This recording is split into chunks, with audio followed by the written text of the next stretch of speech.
what was supposed to be a 260-foot Vekoma suspended looping coaster, a weird-looking pipeline coaster, and the tallest roller coaster in the UK, which was almost double the big one's height. That's over 400 foot, can I just say. Today, I'm going to be talking about loads of different roller coasters that were planned for UK theme parks, but were never built. I've actually done some historic research for once. Are you proud of me? Now, I actually did a video like this previously on Thorpe Park's old roller coasters when they weren't built. Unconstructed roller coasters. So I thought, you know what, we've done one about Thorpe Park, let's not go to another park, let's just do the whole of the UK. Genuinely, there's some amazing coasters here that I wish could have become reality, and there's also some that I'm very glad didn't. And as always, if you do go on to enjoy this video and you want to see more just like this, then please subscribe. There's now under 3 weeks to go until we ride Hero all day long at Flamingo Land, all for charity. If you want to donate, link in the description. Do it! So just to make sure the point of this video that you are watching gets across, because honestly, like all of my videos, there truly is a message in every word I say. This video isn't coasters that were built and then scrapped, for instance. That ride lasted many years and then got removed to be replaced by... These are more or less rides that were planned, drawn out, and maybe even began construction and never made it past that point. And some of these rides, when I say them to you, you're not even going to be able to fathom their existence. They're just that weird. Although if you think I'm lying for some reason, all of my sources to this video are linked in the description. Yes, you can check, one of them is me, because I can't remember where I got the information from that Thorpe Park video from. But I'm not the only one saying these things, okay? But as much as we talked about rides not making it past construction phase, this one actually did. That makes a lot of sense, doesn't it? Because what I'm about to talk about is an alternate layout for a famous ride at the Alton Towers resort. Oblivion, the world's first vertical drop roller coaster, albeit the drop's not actually vertical. Of course, the ride has this layout here. It ascends the lift hill, turns round slightly, dips underground, and then it turns into the hill, into the brake run. A really long ride, but before it was actually built and sort of constructed, they're the same thing. The park actually proposed an alternate layout that looked somewhat like this, as you can see here. It had the same ride cars and it would go straight out the station, up a lift hill like it already does, but instead of turning left, it would actually continue going straight. Someone decided to make Oblivion 1898. The ride then dropped underground and sort of banked up into this huge overbank rather than the small one that it actually is. Turned to a point where it would start going back underneath the lift hill and go into a splashdown. And then from there, it went into the brake run and ended by a little turn into the station. What would get you more drenched? The Oblivion splashdown or the mist that pours into that vertical drop? Either way, you'd probably get wetter on both than you would on Congo River Rapid. But apparently, this alternate looking Oblivion was actually just for a layout patent plan of the original B&M dive coaster.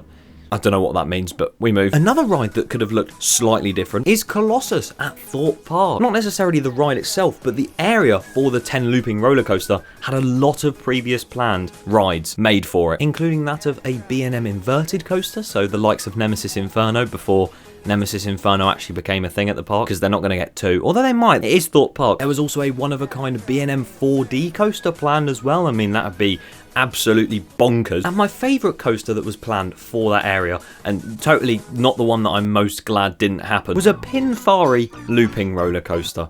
These things are janky and rough as hell, so if that came to be at Thorpe Park, oh my god, I don't know what I would have done. Can you imagine they sat there and thought, you know what, we need a 10 looping roller coaster, let's get Pinfari to do it. Obviously, none of these plans actually had the 10 looping world record involved in them. It's just funny to think about, innit? Whilst we're on the topic of the Thorpe Park resort, where Saw the Ride was, so next to Colossus, keeping in theme here, you know, there was actually going to be a wooden roller coaster by Great Coasters International, the same people that made the big wooden man ride at the Towers of Alton, which this looked really cool, to be honest, I can't lie to you. It had various overbanks, a really nice looking first drop, and some good airtime it looked like, you know. You can't go wrong with it, to be honest, because it even had a high-speed station flyby. It was going to be 27 meters tall, or 88 feet for ease of imagination, and it was going to mainly use the island/area that Saw the Ride is now situated on. Would you rather have seen this than Saw the Ride? I have no idea personally. One thing I definitely know I wouldn't want to see replacing another ride was what could have come before Nemesis at Alton Towers in its place, and that being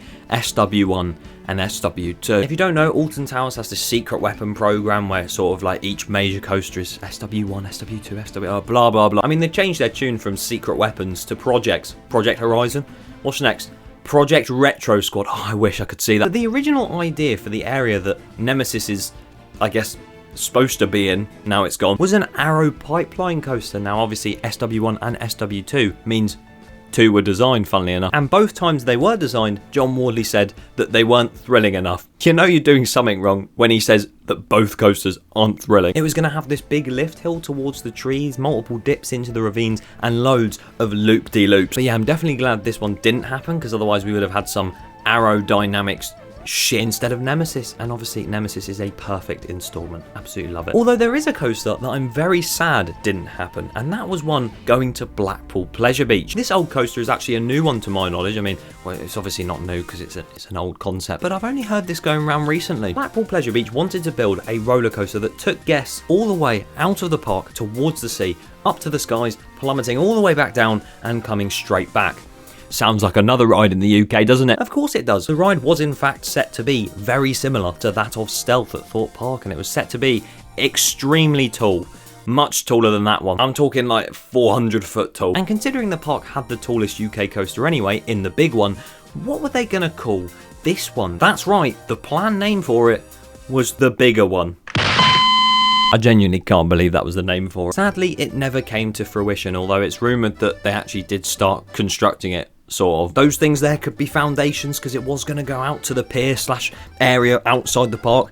Who knows? But either way, there's not too much evidence surrounding that one there. Same could be said with this thing here. This is the only image of a 260-foot Vekoma suspended looping coaster that was planned instead of Odyssey at Fantasy Island. Obviously, Odyssey at Fantasy Island is a Vekoma SLC, but it's not as tall as they originally intended it to be. And I haven't even ridden that ride in its current form, although I will definitely say it looks very questionable. But yeah, that ride originally, they were going to make it 260 foot tall, reaching speeds of up to 100 miles an hour and have all those insane stats. And now we're stuck with what we have because apparently the project went wrong or something. Yeah, so it never happened. How not epic. And a coaster that never happened, really sadly, and it is rather unepic that it didn't, is the Cross Valley wooden roller coaster at Alton Towers. John Wardley always wanted a wooden roller coaster at Alton Towers, and well, not only was it him that wanted one, everyone and their pet cat wanted one. So a design was eventually made for a wooden roller coaster that dipped down all the way into the valley from Dark Forest to Forbidden Valley. That's a long way. It'd reach extremely high speeds and would actually be quite high in height. What a ride that would have been. I mean, it would have been incredible, but obviously, as with everything Alton Towers does, the locals wouldn't have liked it, so L. I'm sure there's loads more different coasters that could have been built in this country and were probably planned, but out of all of those, which one would you have liked to have seen come to the UK? Leave it in the comments below, and remember to subscribe, because from today, it's triple upload territory, so stay tuned.